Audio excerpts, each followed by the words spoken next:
Properties of determinants. ठीक है, अब इसके अंदर मेरी बात सुनना, जितनी भी प्रॉपर्टी है वो सारी आपको समझ में भी आनी चाहिए और आपको याद भी रहना चाहिए। सबसे पहली प्रॉपर्टी जो आपकी थी वो क्या थी? देखो, मैट्रिक्स के अंदर अगर आप सारी रो को कन्वर्ट कर दोगे किसमें? कॉलम के अंदर, तो हमें क्या मिलता था? उसका ट्रांसपोज। ठीक है, अगर आपने यहाँ पर सपोज करो डेल्टा इक्वल टू 1 0 4 2 3 5 7 9 1, ये अगर आपने क्या करा, इसकी सारी रो को या सारे कॉलम को इंटरचेंज कर दिया, रो को कॉलम में या कॉलम को रो के अंदर, तो इसकी जो वैल्यू है वो क्या होती है? Unchange, remain same.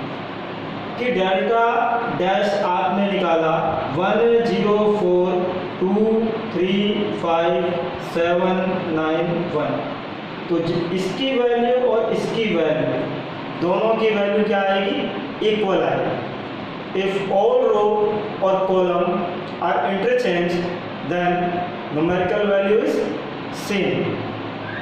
तो बताओ, फर्स्ट प्रॉपर्टी आपको समझ में आई? जल्दी बोलो यस और नो। यस, ठीक है। सेकंड प्रॉपर्टी क्या है आपकी? अगर आपने, अब सेकंड प्रॉपर्टी क्या है? इफ एनी टू रो और two column are interchange then numerical value same but sign is opposite. आपने देखो इसमें क्या करा, कोई सी भी दो रो या दो कॉलम को आपने इंटरचेंज कर दिया। फॉर एग्जांपल मैंने क्या कर दिया, R1 और R2 को चेंज कर दिया। यहाँ कर दिया हमने 2 3 5 1 0 4 7 9 1, तो इसकी वैल्यू क्या आएगी? Minus delta. जो वैल्यू आपकी पहले आ रही थी ना, अगर पहले प्लस में आ रही थी तो अब माइनस में आएगी, और अगर पहले माइनस में आ रही थी तो अब प्लस में आएगी। तो बताओ, ये सेकंड प्रॉपर्टी आप लोगों को समझ में आई या नहीं? और थर्ड प्रॉपर्टी क्या थी? इफ एनी टू रो और two column are identical same, अगर कोई सी भी दो रो या दो कॉलम बिल्कुल इक्वल सेम, तो उसकी वैल्यू क्या हो जाएगी? 0। फॉर एग्जाम्पल मैंने कहा 2 3 5 2 3 5 1 4 9, इसकी वैल्यू क्या आएगी? 0, क्योंकि इसके अंदर R1 और R2 दोनों क्या है? आइडेंटिकल सेम, सर्वसम समान होनी चाहिए। ये और ये दोनों क्या है? सेम है, इसीलिए इसकी वैल्यू क्या हो जाएगी? 0। अब ये बताओ, आपको ये तीनों प्रॉपर्टी समझ में आ गई? यस और no? Yes, very good. Fourth property आपकी क्या है? अगर किसी भी रो या किसी भी कॉलम के सारे एलिमेंट क्या हो? 0। ठीक है, if all elements are 0, any row और एनी कॉलम, किसी भी रो में या किसी भी कॉलम के अंदर उसके सारे एलिमेंट क्या हो जाए? 0, तो उसका आंसर क्या आएगा?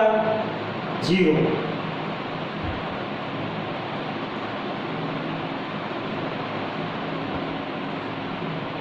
इसमें देखो, इस रो के सारे एलिमेंट क्या है? 0, तो इसका आंसर भी क्या आएगा? 0। तो कोई सी भी रो और कोई से भी कॉलम के अगर सारे एलिमेंट क्या हो जाए? 0, तो आंसर भी 0। अब मुझे बताओ, 1 2 3 4 ये चारों प्रॉपर्टी के अंदर कोई प्रॉब्लम? अब देखना 5 नंबर पे क्या होगा आपके? सपोज करो ये मैट्रिक्स है 1 3 5 6 7 0 1 2 4, ठीक है, ए मैट्रिक्स। अगर आप किसी भी मैट्रिक्स को किसी स्केलर क्वांटिटी से मल्टीप्लाई करते हो तो उसके सारे एलिमेंट क्या होते हैं? मल्टीप्लाई हो जाते हैं। फॉर एग्जांपल 3 तो यहाँ क्या हो जाएगा 3, 9, 15, 18, 21, 0, 3, 6, 12। ठीक है, ऐसा मैट्रिक्स में होता है। मैट्रिक्स के अंदर किसी भी स्केलर क्वांटिटी से अगर आप मल्टीप्लाई करोगे तो उसके सारे एलिमेंट क्या होंगे, मल्टीप्लाई। डिटरमिनेंट में क्या होता है, देखो मैंने आपसे कहा a 1 3 5 6 7 0 1 2 4। अगर आप इसको कर दोगे 3a तो क्या होगा,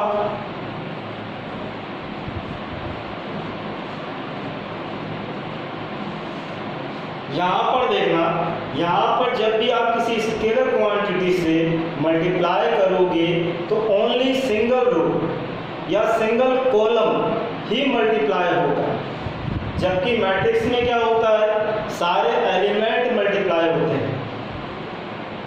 मेरी बात समझ में आ रही है? इसके डिटरमिनेंट के अंदर या तो कोई सिंगल रो को मल्टीप्लाई करेंगे या किसी सिंगल कॉलम को। तो मेरी बात सुनना, जब भी मल्टीप्लाई होगा डिटरमिनेंट के अंदर, देखो मैट्रिक्स में मल्टीप्लाई होगा सबके साथ होगा, कॉमन लोगे सब में से लोगे। डिटरमिनेंट के अंदर मल्टीप्लाई होगा तो भी सिंगल रो से होगा या सिंगल कॉलम से होगा। हाँ, कोई सी भी रो से या कोई से भी कॉलम से हो सकता है। ठीक है, आपकी मर्जी, आप किसी से भी कर दो। दूसरी बात यह है कि इसमें कॉमन भी सिंगल रो से आएगा या सिंगल कॉलम से आएगा। फॉर एग्जाम्पल, अगर मैं इसमें से चाहता हूँ कॉमन लेना, तो अगर एक लाइन में कॉमन है ना तो आ जाएगा, लेकिन इसमें कॉमन सारे एलिमेंट में से होना चाहिए और इसमें केवल सिंगल रो में से होना चाहिए या सिंगल कॉलम में से। फॉर एग्जाम्पल देखना, एक बहुत अच्छा एग्जाम्पल दिखाता हूँ आपको। 1 2 4 3 6 9 3 6 12। सपोज करो ये डिटरमिनेंट है। अब बताओ इसमें से कहीं से अगर मैं कॉमन लेना चाहता हूं तो बताओ कॉमन कहां से आएगा? इसमें से आ रहा है, किसमें से? थर्ड रो में से। तो R3 में से 3 कॉमन ले लो तो क्या बन जाएगा? 3 1 2 4 3 6 10 1 2 4। ये समझ में आया? जल्दी बोलो यस और नो।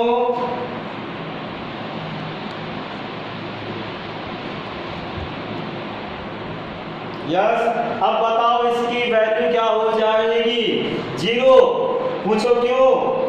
क्योंकि इसके अंदर आपकी 2 रो इक्वल हो गई। यस और नो? इसकी वैल्यू क्या हो जाएगी? 0। अब समझ में आया? बढ़िया। यस और नो? तो आपकी 5 प्रॉपर्टी हो गई। ठीक है, ये पांचों आपकी टिप्स में होनी चाहिए। अब मैं 2 प्रॉपर्टी बोलूंगा, दुनिया के अच्छे अच्छे लोगों को समझ में नहीं आती, पता नहीं क्यों नहीं आती, भगवान जाने, पर तुम्हें तो आ जाएगी, तुम तो अच्छे बच्चे हो ना। देखो 6 प्रॉपर्टी, ये क्या है आपकी? a plus x1 b c d plus x2 e plus x3 f g h i। ये अगर कोई सी भी सिंगल रो या कोई सिंगल कॉलम, ठीक है, 2 या मोर देन 2 टर्म के सम की फॉर्म में हो, क्या हो?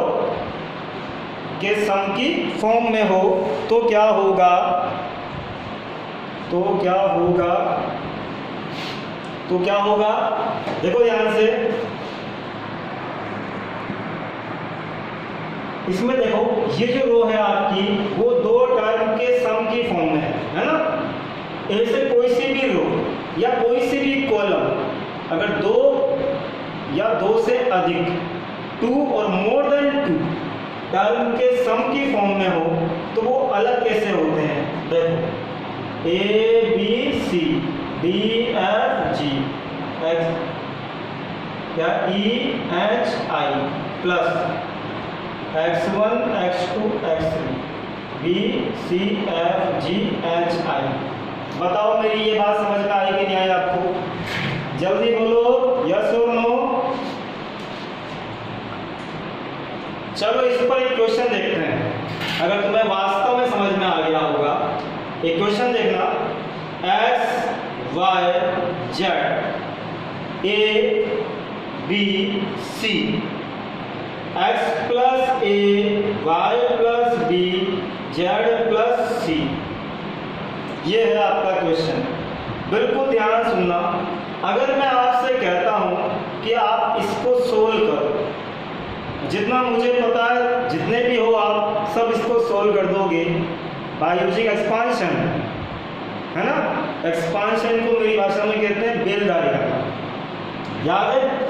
इसके रो का एक्सपांशन कर दो या किसी कॉलम का कर दो, आंसर तो आएगा, शाम तक आएगा। ये हुई बेलदारी, ठीक है। अब स्मार्ट आदमी क्या करेगा? इसके अंदर प्रॉपर्टी यूज करेगा, इस वाली प्रॉपर्टी को यूज करो, क्या हो जाएगा? देखो मैंने कहा था कोई सी भी सिंगल रो या सिंगल कॉलम दो टर्म की सम की फॉर्म में हो तो क्या करते हैं? बोलो X Y Z A B C plus X Y Z A B C. बिल्कुल सही आंसर है आपका। अब बताओ यहां पर क्या हुआ? C1 और C3 इक्वल है, इसीलिए इसकी वैल्यू 0 हो गई। यहां पर C2 और C3 इक्वल है, इसीलिए इसकी वैल्यू भी 0 हो गई। तो आपका आंसर क्या आ गया? फाइनली 0। अब बताओ समझ में आया प्रॉपर्टी का यूज करना? प्रॉपर्टी अच्छी आती है तो आप बच जाओगे बेलदारी से, ठीक है।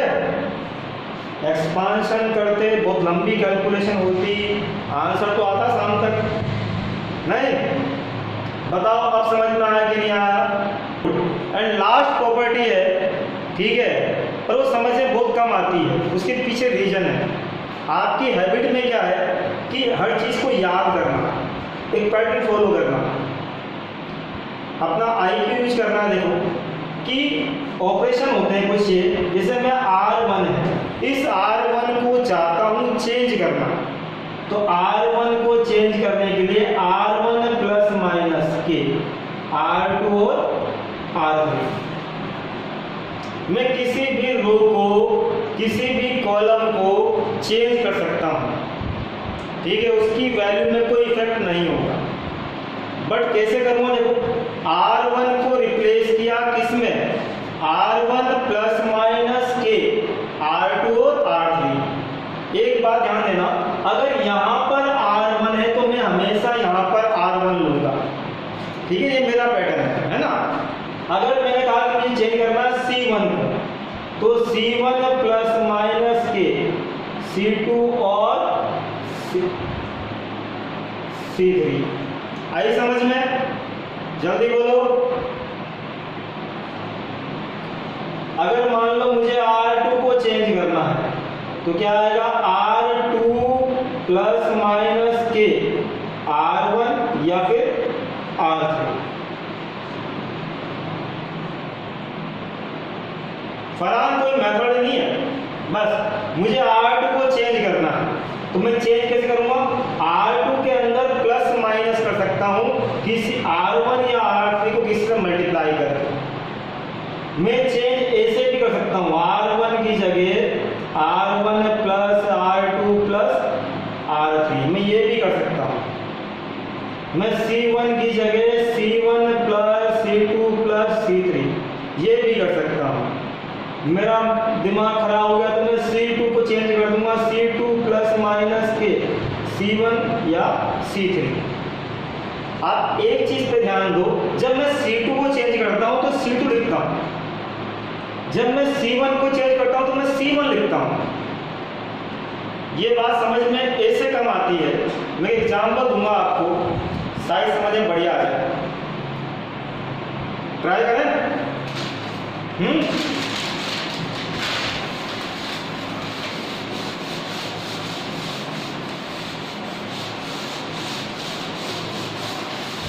देखो आप ध्यान से, क्वेश्चन है आपका a minus B, b minus C, c minus a, b minus C, c minus a minus b, c minus a minus b और b माइनस सी। वैसे मुझे पता है तुम सारे बहुत अच्छे बेलदार हो, इसकी वैल्यू निकालने को कहूँगा तो आप इसका एक्सपांशन करने बैठ जाओगे, इसको छोड़ा उसको छोड़ा, इसको पकड़ा उसको पकड़ा, ऐसे करके आप आंसर तो ला दोगे, लेकिन बहुत लंबा काम हो जाएगा वो, है ना, बहुत लंबा काम हो जाएगा। ठीक है, आई मेरी बात समझ में? तो अब मेरी बात सुनना, क्या करना आपको, इसके लिए दिमाग लगाओ कि अगर मैंने इसके R1 की जगह कर दिया R1 plus R2 plus R3, R1 की कर दिया मैंने, R1 की कर दिया R1 plus R2 plus R3, तो बोलो इन तीनों को ऐड करने पर क्या आएगा? 0। देखो R1 को रिप्लेस कर रहे हो, R1 की जगह R1 plus R2 plus R3। नील, यहां ध्यान दो, इन तीनों को ऐड करो, क्या आएगा? 0। इन तीनों को भी ऐड करो, क्या आएगा? 0। b माइनस सी, सी माइनस ए माइनस बी, तो और ये आपका एज इट इज।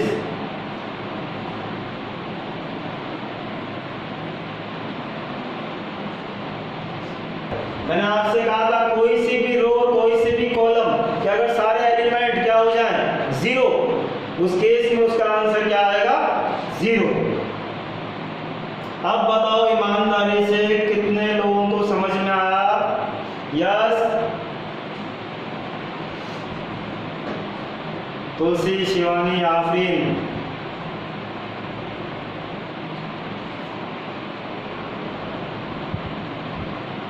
देखो स्मार्ट वर्क है, सबके समझ में नहीं आता, जिसके आ गया वो स्मार्ट, जिसके नहीं आया कोई दिक्कत नहीं है, करो बेलदारी, एक्सपांशन करो भाई, क्वेश्चन करना आपको तो क्यों, सबको समझ में आएगा।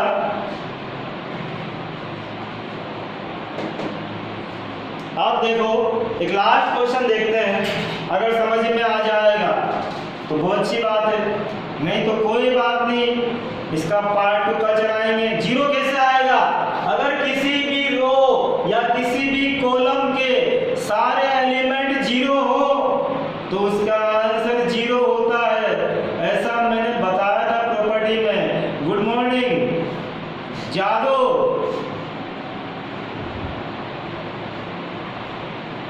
ठीक है, 0 कैसे आया भाई? इन तीनों को ऐड करो ना, ऐड करना तो आता होगा। a minus B plus B minus C plus C minus से क्या होता है? 0। b minus C plus C minus A plus A minus B, 0। आप इस रो को ऐड कर रहे हो इन तीनों में से, ठीक है, ओके। अब एक और क्वेश्चन लिख रहा हूं, ये सबके लिए नहीं है, इस दुनिया में सब चीजें सबको सूट नहीं करती, ठीक है, जिसे कर जाए उसको मजा आ जाए, आर्मी सबको सूट नहीं करती, जिसको मिल जाए उसकी लाइफ बन जाए, ठीक है, जिगर होना चाहिए कुछ हटके काम करने का। ये क्वेश्चन है, मुझे पता है कि आप सबको आता है, एक्सपांशन कर दोगे, यू लाइक बेलदारी वेरी मच, ठीक है, विदाउट एक्सपांशन दिमाग लगाना है, कॉमन आएगा। बताओ कहां से कॉमन आ रहा है, मुझको भी दिखाओ। अरे कहां से कॉमन आया भाई? C3 में से। C3 में से क्या कॉमन आ रहा है मुझे बताओ जल्दी से।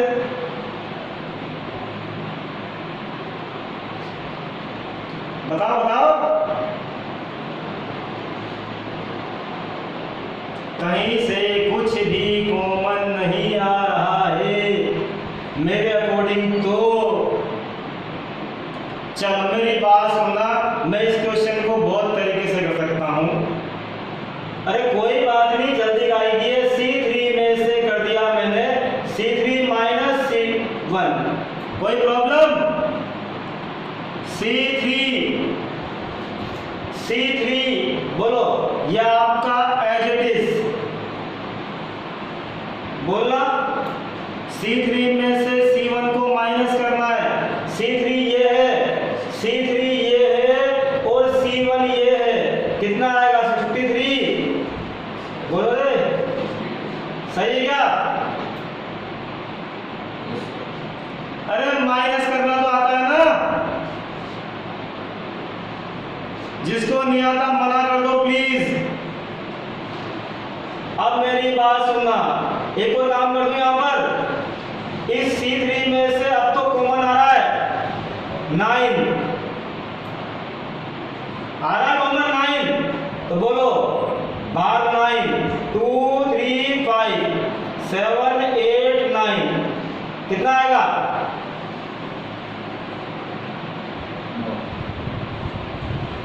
इसकी वैल्यू 0 हो गई, बिकॉज आपके ये दो कॉलम मैंने सेम कर दिए। और ऐसा नहीं है कि जैसा मैं कर रहा हूं वैसे आपको करना है, ठीक है? बहुत सारे रास्ते हैं। अगर किसी को ये समझ में नहीं आया तो और ऑप्शन भी है अपने पास, बताओ। और ऑप्शन ये है, डिपेंड करता है आपका दिमाग कितना तेज काम करता है। ये आपका क्वेश्चन है। बोलो, इस C3 की जगह कर दें अपन क्या? C3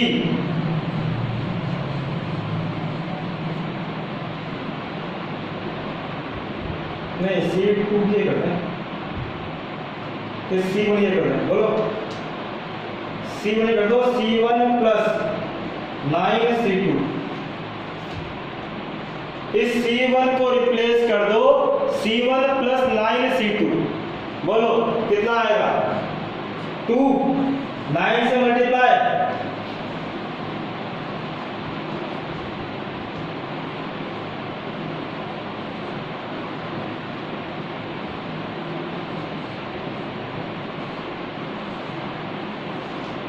बताओ मेरी ये बात समझ में आई कि नहीं आई?